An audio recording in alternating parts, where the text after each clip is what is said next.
Pour ne rien manquer, abonnez-vous maintenant. Vous êtes prêts? Nous y allons, c'est le grand débat du jour. Les vraies voix Sud Radio, le grand débat du jour. Nous allons en effet dès septembre accueillir la Coupe du Monde de rugby et nous rentrerons dans la phase finale de la préparation des Jeux Olympiques et Paralympiques de 2024. Un trafic perturbé, des transports à l'arrêt en plein Jeux Olympiques, un scénario que veut éviter le gouvernement mais une menace qui gronde. Paris 2024 n'aura pas lieu. Pour prévenir tout blocage de train, la SNCF a entamé des discussions avec 4 syndicats. Dans quelques jours, la RATP recevra à son tour les syndicats pour anticiper toute paralysie dans les bus, RER et métro. Bon, en attendant, je bouffe une frite et puis je vais rentrer chez moi. La RATP, par le biais de son deuxième syndicat Force Ouvrière, a annoncé cette semaine déposer un préavis de grève sur toute la période de la compétition de rugby, la Coupe du Monde, du 8 septembre au 28 octobre 2023. Alors, selon Jean Castex, désormais patron, vous le savez, de la RATP, c'est pas le seul préavis. Celui-ci concerne les salariés en guichet de vente et dans les stations qui vont devoir accueillir en première ligne l'afflux de voyageurs. Il intervient alors que la RATP a signé ce samedi son partenariat avec le comité d'organisation de l'événement avec un protocole d'accord que les organisations syndicales doivent signer. Pas de quoi inquiéter l'ancien homme politique qui valorise une expérience forte dans le domaine, pas différente selon lui du tournoi Destination en termes de jauge. Ce qui nous en amène à la question qu'on vous pose sur Twitter.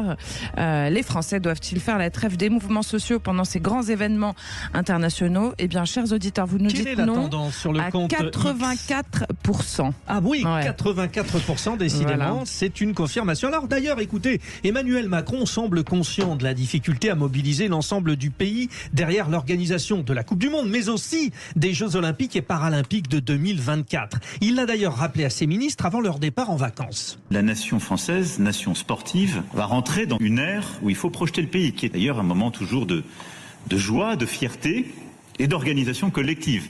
Ces événements qui vont scander de septembre à juillet 2024 la vie de la nation, c'est une manière aussi de projeter le pays vers une fierté inédite. Mais nous devons être exemplaires, mais en même temps donner cette fierté, cet espoir au pays.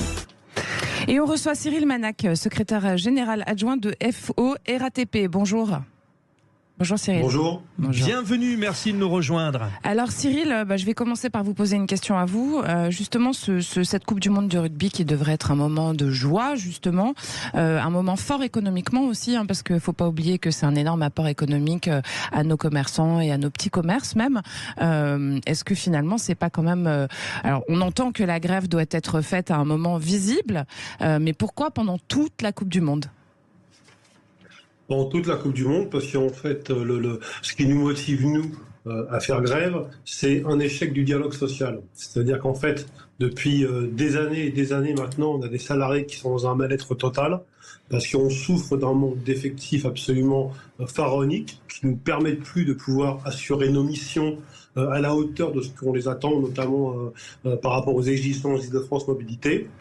Et on a des salariés qui, n'ayant pas les moyens techniques et humains d'assurer leur mission, sont sanctionnés par Île-de-France Mobilité et par les RATP lorsqu'ils n'arrivent pas à atteindre les objectifs qu'on leur impose. Donc il y a déjà cette problématique qui est liée aux effectifs et qui gangrène la vie de l'agent RATP au quotidien parce que ça désorganise le travail, parce que ça ne permet pas de pouvoir aboutir à des missions que nous confie. On a des problèmes d'insécurité parce qu'effectivement, malheureusement, on a perdu la maîtrise de notre territoire il y a déjà fort longtemps. Et aujourd'hui, on va aborder un événement mondial où on va avoir un afflux de voyageurs qui va être substantiel. On parle de plusieurs centaines de milliers de voyageurs chaque jour. Donc bien évidemment, on nous explique que ce sont uniquement que des supporters de rugby et qui vont donc essentiellement être visibles aux alentours du Stade de France, sauf qu'en réalité, toutes ces personnes-là vont pas manger, dormir et vivre dans le Stade de France. Elles vont graviter à travers nos réseaux. Bon. On comprend bien, Cyril Manac, que ce n'est pas si simple et donc beaucoup de pression. Restez bien avec nous, on va échanger justement avec les vraies voix autour de la table. Raphaël, Rémi Leleu, on a l'impression qu'en France, c'est quand même souvent le cas, on arrive à avoir un dialogue social que sous une immense pression, y compris quand il y a ce genre d'événement qui arrive. Oui, c'est ce qu'on appelle le rapport de force, et il y a quand même une responsabilité qui est celle des dirigeants de la RATP et du gouvernement dans le fait de refuser le dialogue social dans d'autres moments. Parce que finalement, ce que nous raconte ce syndicaliste de FO et ce que nous racontent les syndicats depuis longtemps, c'est la même chose. C'est des problèmes de qualité de service, de qualité de vie au travail, de pression qui augmente sur les salariés, et là, en plus de tout, on leur met un événementiel gigantesque qui va s'enchaîner avec la Coupe du Monde de rugby, puis les Jeux Olympiques et Paralympiques. Elle et ils n'ont pas le choix. Elle et ils, on leur dit, vous allez devoir travailler plus, vous allez être mis sous une pression, vous allez être scruté véritablement par l'ensemble du monde. Et je comprends tout à fait cet exercice à la fois du droit de grève, mais aussi d'une stratégie de négociation dont j'espère pour elle et pour eux qu'elle sera fructueuse. Jeremy Stubbs, justement, par rapport aux problèmes d'insécurité aussi auxquels sont confrontés nos conducteurs de train, etc., est-ce que vous ne pensez pas que finalement ce qui va être mis en place pour accueillir tous ces voyageurs internationaux sera suffisant pour leur sécurité? Mais en fait, d'après ce que j'ai pu comprendre, il y a deux questions ici. Il y a la question de ce qui se passe pendant la Coupe du Monde, il y a la question des conditions générales de travail, surtout de ces agents d'accueil, si j'ai bien compris. Ce sont les agents d'accueil, en l'occurrence, sur ce point-là. Oui. Et ce n'est pas la même chose pour les conducteurs de tram et de trains aussi, si j'ai bien compris. Et il y a aussi une revendication parce qu'il y a eu certains avantages obtenus, notamment pour ceux qui travaillent sur les RER et les trains, et pas pour le métro. Voilà, donc on a une sorte de blubbi-boulga de questions ensemble. Moi, je pense que s'il s'agit des questions des conditions générales, la grève devrait avoir lieu en dehors de ce moment. Mais d'après ce que j'ai compris, en France, le gouvernement n'a pas le droit d'interdire cette grève. Donc, on ne peut que dire, s'il vous plaît, ne faites pas grève maintenant, mais on ne peut rien faire autrement. Jean-Marc Governatori. Je ne suis pas du tout d'accord avec ce projet de grève. Je rappelle qu'on est tous d'accord pour le bien commun, que le bien commun repose entre autres sur l'état de droit. Il se trouve que le pouvoir élu, en son temps, a prévu ces grands événements sportifs, et que par conséquent, ils sont là, il faut les assumer. Et en fait, quand vous connaissez la situation du personnel travaillant et qui prévoit donc de faire grève, on peut pas dire quand même que c'est un travail hyper compliqué, dans le sens que je rappelle qu'ils travaillent le tiers du temps de veille. Donc quand 35 heures par semaine, même si vous ajoutez le temps de transport, ça représente un travail le tiers du temps de veille. Donc les 2 tiers du temps de veille, ces personnes ne travaillent pas. Je veux rappeler aussi que au moins 90% des gens qui habitent sur la Terre voudraient la qualité de vie des gens de notre pays. Donc à un moment donné, le plus bel homme du monde ne peut donner que ce qu'il a, et notre pays fait pour le mieux. Quand on voit que la dépense sociale est la plus élevée du monde en nombre de milliards, d'une part 800 milliards, et en pourcentage du PIB 30% du PIB, je pense qu'on fait ce qu'on peut et qu'on ne peut pas tout faire pour tout le monde. Cyril Manac, réaction? Je suis juste abasourdi par ce que j'entends. Je pense que le monsieur qui va prendre la parole peut-être échanger. C'est très partagé autour de la table. Allez-y, oui. Et effectivement, après, on pourra effectivement se compter et puis voir. Après, les histoires de tiers-temps, j'ai pas vraiment tout à fait compris ce qu'il en était. Par contre, les conditions de travail de l'agent RATP, on peut pas les synthétiser dans la mesure où on a à peu près une trentaine de catégories socio-professionnelles avec des traitements qui sont différents, et ce qui veut dire que d'un personnel à un autre, on n'a pas les mêmes conditions de travail. Donc en ce qui concerne les conditions de travail des gens que je représente, c'est-à-dire les gens de station, les agents de gare, donc ce sont des gens qui travaillent 5 jours et qui ont, ils ont un week-end toutes les 5 semaines, sont des gens qui commencent le matin à 5 heures, sont des gens qui ferment le métro et qui finissent à 2 heures du matin, sont des gens qui rentrent dans l'entreprise à un salaire de 1 350 € net par mois. Ce sont des gens qui sont confrontés à l'insécurité, qui sont confrontés à la violence, qui sont confrontés à un environnement qui est plutôt insalubre. Donc je ne sais pas dans quoi, je ne sais pas ce que notre interlocuteur a voulu exprimer en matière de conditions de travail. Et c'est enviable par le reste de la planète. Mais j'invite le reste de la planète à venir travailler à la RATP puisque les conditions de travail sont tellement mirifiques. Sauf que le constat c'est qu'il nous manque plusieurs centaines de salariés parce que personne ne veut rentrer dans l'entreprise. Et pire, toutes les dernières générations s'en vont de l'entreprise parce que manifestement, l'herbe est plus verte ailleurs. Donc, si on en croit ce qui se passe chez nous, manifestement, les conditions de travail, elles sont pas aussi extraordinaires qu'on voudrait le décrire. enfin en tout cas pour des gens qui ne connaissent strictement pas notre environnement. Raphaël Rémy Leleu, est-ce que le problème donc c'est aussi la différence de traitement entre les salariés et puis le manque de salariés tout simplement à la RATP ? Bien sûr, il y a des problématiques de manque de salariés à la RATP, des problèmes de salaire et sur les conditions de travail. Cyril Manac est revenu dessus et je pense qu'il faut aussi écouter ce que disent les syndicats dans les entreprises, dans les secteurs, qui sont ceux qui connaissent le mieux les conditions de travail sur place. Pour en revenir néanmoins à 2 points qui ont été soulevés et qui pour moi sont très problématiques. Revenir sur le fait qu'un temps de permanence ou un temps de veille soit un temps de travail, c'est un acquis social majeur. Heureusement que les gens sont encadrés, sont protégés par le droit du travail et par leur contrat lorsqu'ils sont en temps de veille ou en temps de permanence, parce que à ce moment-là, à n'importe quelle heure du jour ou de la nuit, vous pouvez être appelé. Et c'est un régime qui est extrêmement difficile. Il est difficile parce que ça n'est pas tout à fait un droit au repos, parce que c'est une veille aussi psychologique, qui est difficile en termes d'organisation personnelle ou familiale. C'est quelque chose qui est connu par les forces de sécurité, par les gens qui travaillent dans le secteur des transports, et c'est quelque chose de difficile. Heureusement que c'est encadré par le droit du travail. Et simplement, vous avez évoqué quelque chose qui pour moi est extrêmement problématique. Vous avez dit, cette grève, elle ne doit pas avoir lieu parce que nous sommes dans un état de droit. Absolument. Et l'état de droit, notre état de droit, reconnaît le droit à la grève. C'est un droit, un principe constitutionnel, et les syndicalistes ont le droit d'annoncer une grève, ont le droit de déposer ce préavis. Donc voilà, merci de revenir, parce que ce que vous avez dit est plutôt le contraire. Ouais. Donc j'espère que cette grève... Échange. Alors Jean-Marc Governatori. On écoutera la bande. Jean-Marc Governatori répond à Raphaël Rémy Leleu. Dans une semaine, il y a 168 heures. Un être humain, comme une personne de la RATP, dort 50 heures. Donc il reste 118 heures.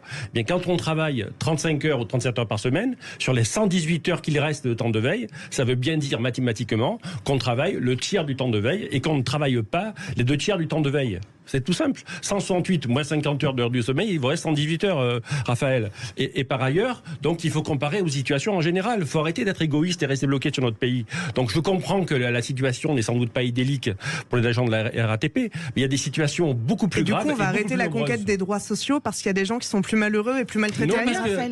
Accroître la conquête des droits sociaux, c'est les tuer, les droits sociaux. Parce qu'à un moment donné, on ne pourra plus tenir. Raphaël Rémy Leleu, quand même, puisqu'on parle de la conquête aussi des gens qui ne sont pas forcément dans des situations sociales toujours très agréables. Quid des petits commerçants qui vont souffrir et de toute l'économie autour qui va souffrir justement parce qu'il y a une grève au moment de cette Coupe du Monde de rugby?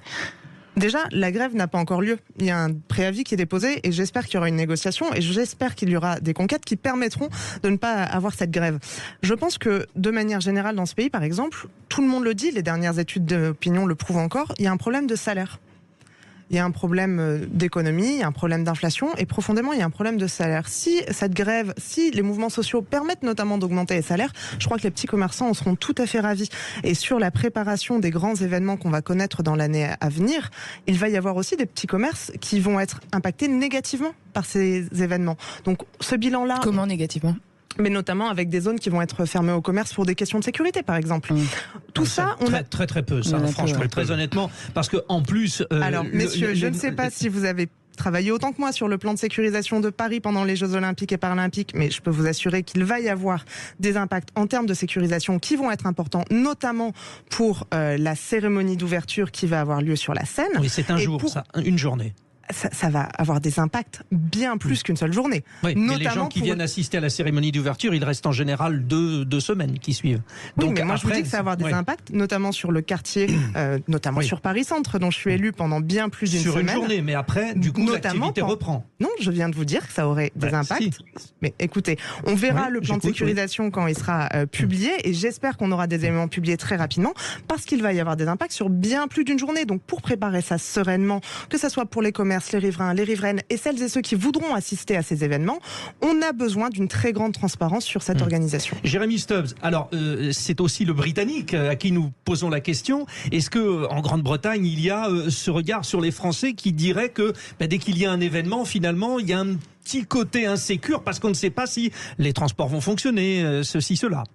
Les Britanniques ne peuvent plus jeter la pierre parce que le nombre de grèves cette année dans tous les secteurs, même les plus importants... À cause de l'inflation notamment. À cause de l'inflation. Mais on peut toujours se demander quel est l'objectif d'une grève. Est-ce que c'est d'exprimer son désaccord? Est-ce que c'est pour attirer l'autre à la table de négociation? Ou est-ce que c'est pour le chantage?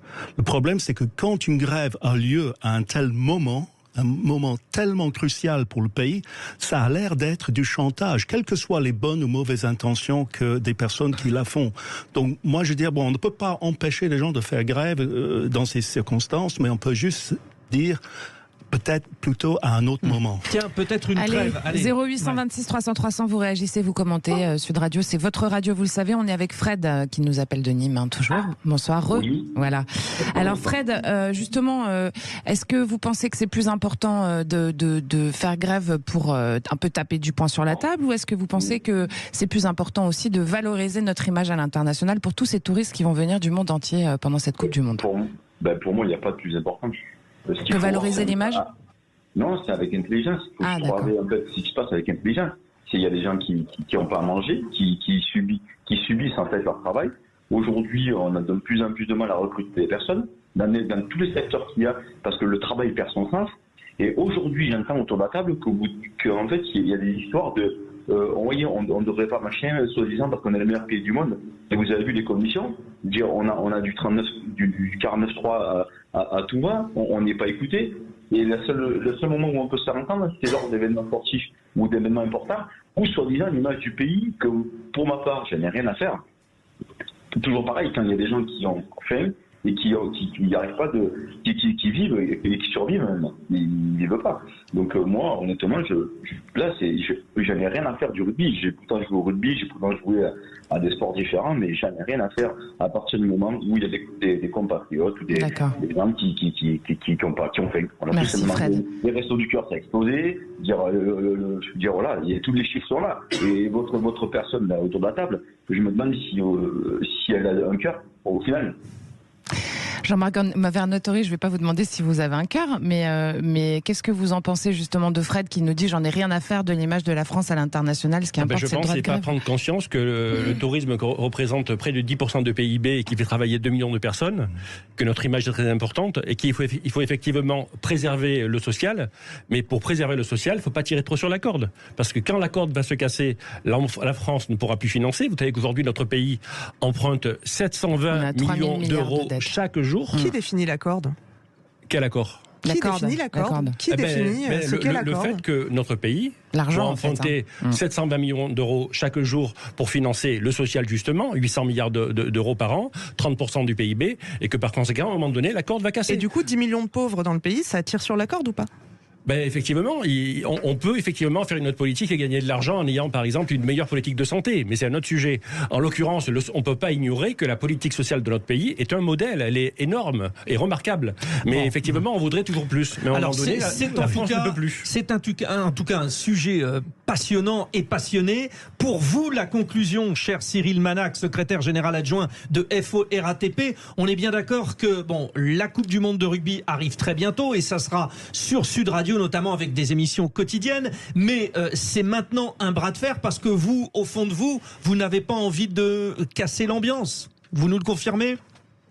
Alors on confirme que non seulement on n'a pas envie de casser l'ambiance, on confirme qu'on est soucieux de l'image de la France, mais surtout de l'image des Français. On est soucieux de voir cet événement sportif mondial se passer dans les meilleures conditions possibles. Il faut savoir que pour nous, cette grève, ce préavis de grève, c'est un constat d'échec. Nous sommes en négociation, en discussion depuis plus de 8 mois. 8 mois de discussions stériles où on est reçu par les directions locales qui nous expliquent qu'effectivement, ils comprennent bien nos desiderata, mais qu'ils ne peuvent pas y accéder parce que les poches sont vides. Donc, c'est à force de discuter, et ayant mis bout à bout toutes les procédures de dialogue social qu'on est arrivé à un point de blocage total et qu'on a été poussé dans le retranchement et qu'on a déposé un préavis de grève. Parce qu'on a des salariés qui n'en peuvent plus et malheureusement, pour nous, comme pour l'entreprise, comme pour Paris qui va accueillir ces centaines de milliers de supporters, c'est un constat d'échec. Un échec au dialogue social parce qu'on a une entreprise qui refuse de nous écouter. C'est très clair, Cyril Manac. On rappelle que vous êtes secrétaire général adjoint de FO-RATP. Merci. Vous, auditeur de Sud Radio, on change un peu de sujet là. Allez, on a besoin de se détendre. Voilà, une petite détente. Mais c'est vrai que c'est un débat très français aussi, finalement, et il faut l'assumer. Tout à fait. Bon, on va jouer dans un instant. Voilà, le quiz de l'actu arrive. Vous restez avec nous. Ne partez pas trop loin, surtout. À tout de suite.